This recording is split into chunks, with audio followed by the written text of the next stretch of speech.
Hey, Kurt here. Welcome to another edition of David and Goliath, the 8th episode. Before I dive into that, I just want to tell you how much fun I am having connecting with old friends, associates, and coworkers from the past literally 50 years. It's been a blast. Thank you for those that subscribe to this channel, spread the news.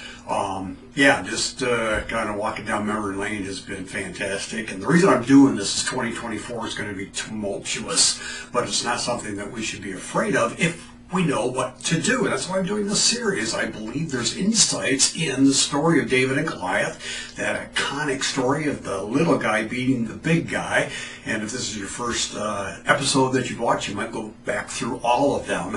What happened is David, a teenage shepherd boy, walked into the army camp of his 3 older brothers and hundreds of other fighting men and the king's tents and all that. You've probably seen the epic movies that kind of portray what that might look like. And he walks in there, and it was business as usual for them. But the business as usual was very strange. They were terrified. This went on for days and weeks, and it became normal. Reminds me of when COVID hit. COVID hit the world and our nation, and a cloud of fear and intimidation by the Goliaths overtook a lot of things. The little guy was crushed, and the big mega millionaires, billionaires, trillionaires, whatever they are, just became richer and richer. Churches were shut down, businesses were shut down, but the rich got incredibly richer with their money, with our money that we spend there. They continued to propagate evil. David walked into a situation, and normal was for fighting men, military men, to run away and be afraid of the Goliaths and not stand up. I saw a lot of that going on when COVID hit. And I want to say this very carefully. Did you get the vaccine? Did you wear a mask? Did you social distance? Did your behavior change? All of ours did. None of us passed with flying colors. And I'm not saying you shouldn't or shouldn't have, or did or didn't. The thing I want to point out, though, is were you thinking? Or did you just go along with the crowd and it became normal to accept the mandates coming down from the powers that be? What's coming next, that was a dress rehearsal. What's coming next is going to be more intense than that.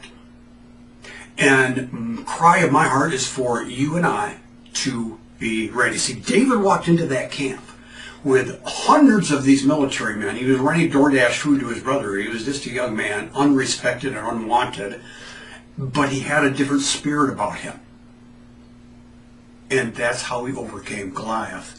The king, when he finally convinced the king, hey, I'll go up against Goliath since no one else was, and I know I can kill him. I've talked about that in previous lessons. The king wanted to give him his armor. And David put on and said, no, this is not going to work. See, it wasn't business as usual. It wasn't weapons as usual. It wasn't a time as usual. It was the Davidic spirit that was able to kill a Goliath. And that's what it's going to take for you and me to be a David and to support David's and be Davidic in the days ahead to defeat the Goliaths. And it's not going to be business as usual. If and when a mandate would come down that you have to do this now, society, I'm not saying to do or not do it. That's going to be your choice. But I hope that you're thinking. I hope that you're thinking it through, because a lot of what they told us about the vaccine, about the masks, about the social distancing was all lies. It's now been proven lies. Did you think about that at the time, though?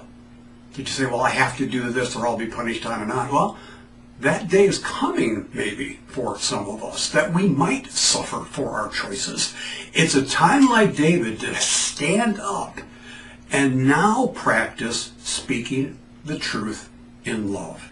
Evil is just being proclaimed by Goliaths all over the land, many Goliaths.